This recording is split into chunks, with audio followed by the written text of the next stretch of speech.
अस्सलाम वालेकुम तमाम सेकेंड ईयर के स्टूडेंट्स। जैसे कि new book second year Sindh board यानी कि कराची बोर्ड के लिहाज से आपके सामने आ चुकी है। याद रखें कि डेरिवेटिव के बेसिक रूल जब तक आपको समझ में नहीं आएंगे तो थर्ड चैप्टर आपको उस वक्त तक समझ में नहीं आ सकता। तो अब डिस्कस करते हैं क्वोशिएंट रूल के ऊपर। तो क्वोशिएंट रूल को सबसे पहले यहाँ पे देख लें कि एक तरह से इसका फॉर्मूला है u अपॉन वी, यानी एक फंक्शन न्यूमिनेटर में है, डिनोमिनेटर में है, उसका डेरिवेटिव लेना है। तो जो आपका डिनोमिनेटर में है 1 अपॉन उसका v स्क्वायर करना है, यानी 1 अपॉन लिख के v स्क्वायर करना है।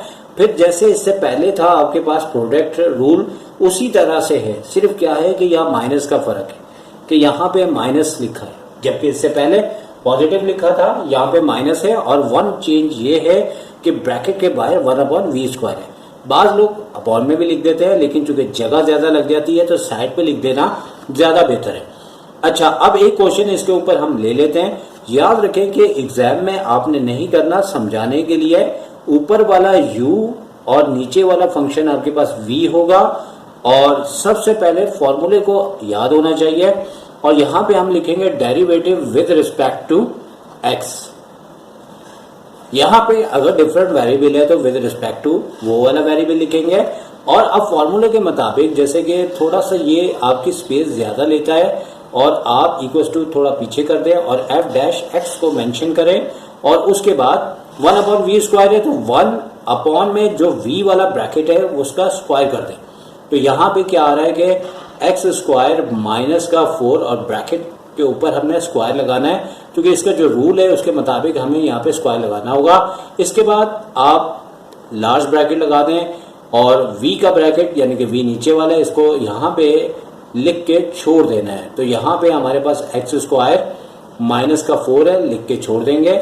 और फिर डेरिवेटिव लेना है जैसे कि अभी तक हम ले रहे हैं डेरिवेटिव इसका, और u ब्रैकेट यानी कि न्यूमरेटर में जो दिया हुआ है 2x और माइनस का 5।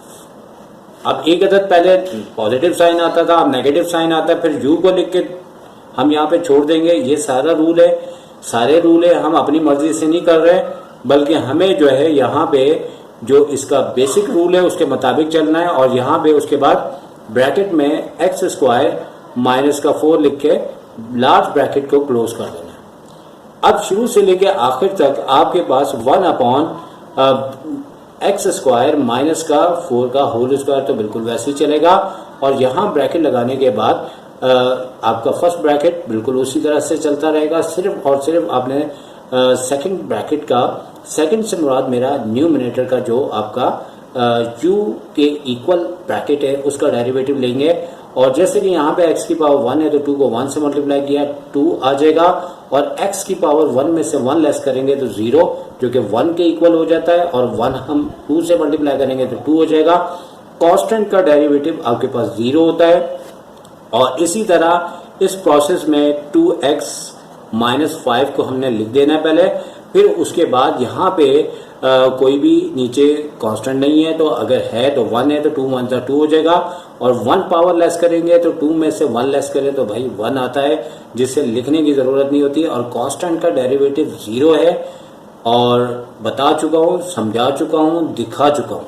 अच्छा, अब उसके बाद सिलसिला आगे चलेगा। तो आगे प्रोसेस है हमारे पास x स्क्वायर माइनस 4 ब्रैकेट के ऊपर स्क्वायर। फिर उसके बाद अब हम मल्टीप्लाई का प्रोसेस करेंगे, और हमें नजर आ रहा है कि यहाँ पे भी सिंगल टर्म है और यहाँ पे भी सिंगल टर्म है। क्यों ना इस लास्ट ब्रैकेट को अभी शॉर्ट ब्रैकेट कर देते हैं। ये सारी चीजें जहन में होनी चाहिए। 2 जब इससे मल्टीप्लाई होगा तो 2x स्क्वायर हो जाएगा, और इसी तरह 4 2 8 और साइन नेगेटिव ही रहेगा।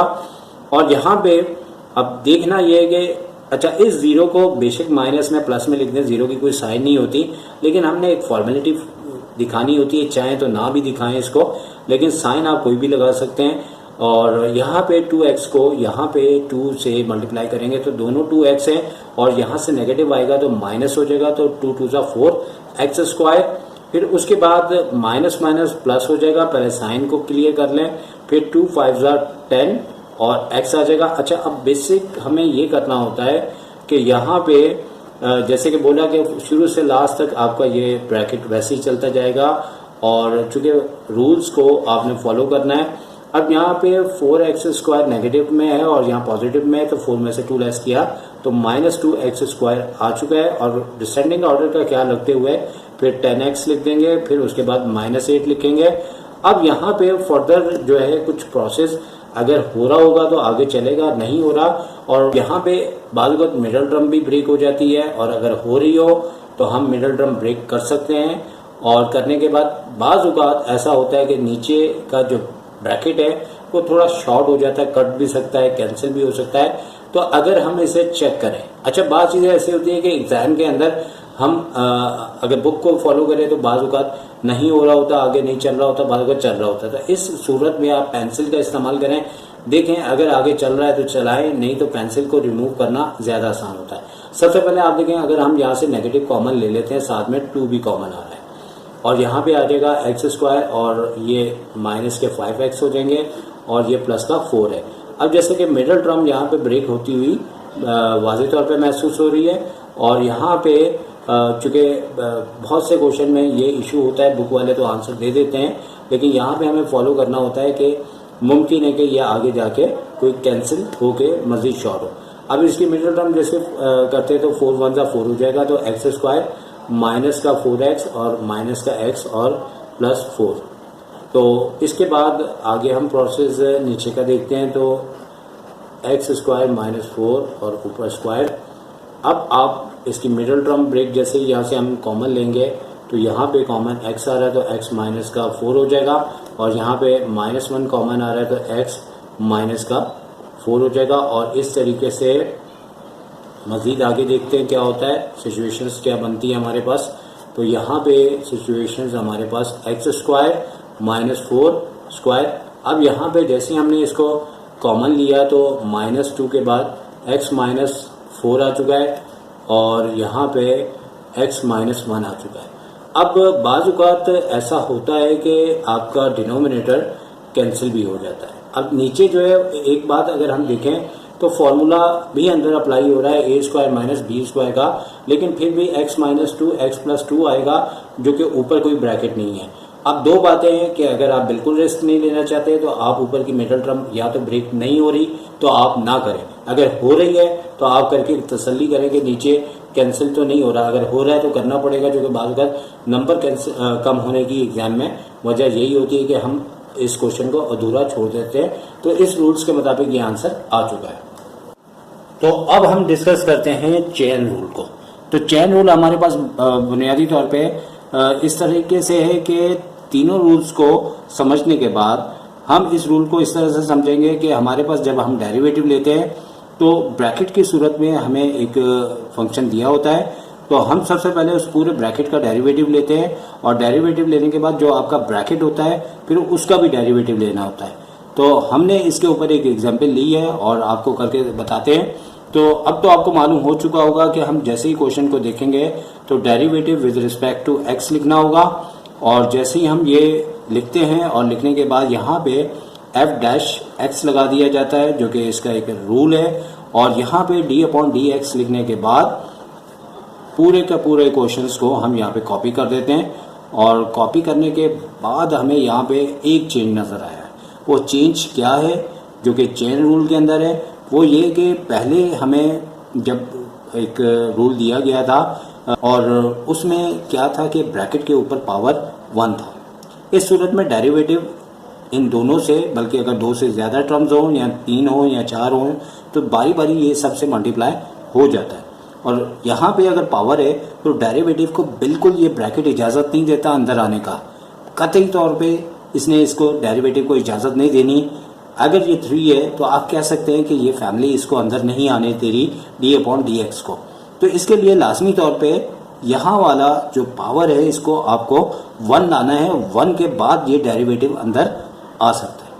तो अब यहाँ पे ये हमें चेन रूल को इस्तेमाल करते हुए करना यह है कि सबसे पहले इसी पावर को हमने यहाँ पे साइड पे ले लेना है 3 करके, और इस पूरे को जैसे कि अगर देखा जाए तो ये पावर रूल से ही इसका सिलसिला मिलता है।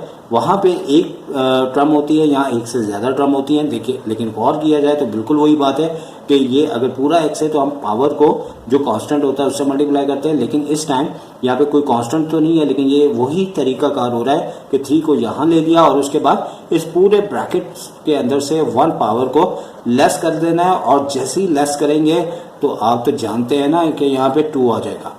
फिर जैसे कि यहाँ पे बताया गया है कि फिर आपने डेरिवेटिव लेना होगा, और ये बात आपने जहन में याद रखनी है कि आपने इस पूरे ब्रैकेट को आगे लिख देना है, और लिखने के बाद आपने इसका भी डेरिवेटिव लेना है।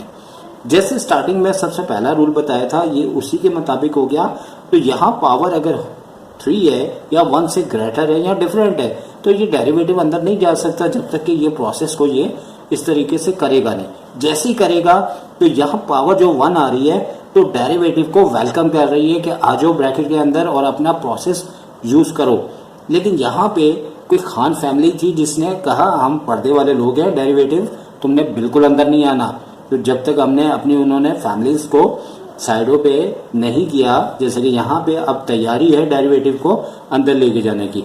तो अब देखते हैं यहाँ पे 3 आया और 3x स्क्वायर और -5x का स्क्वायर है, और जैसे ही हम डेरिवेटिव लेंगे तो अब तो आपको अच्छी तरह से पता लग चुका होगा 3 2 6, 1 पावर लेस करनी है, 2 की जगह 1 आ जाएगा, और यहाँ पे 1 पावर है 5 1 5 हुआ, साइन लगा देंगे और x की पावर 1 में से लेस करेंगे 0 आएगी पावर, और जो कि 1 के इक्वल होता है।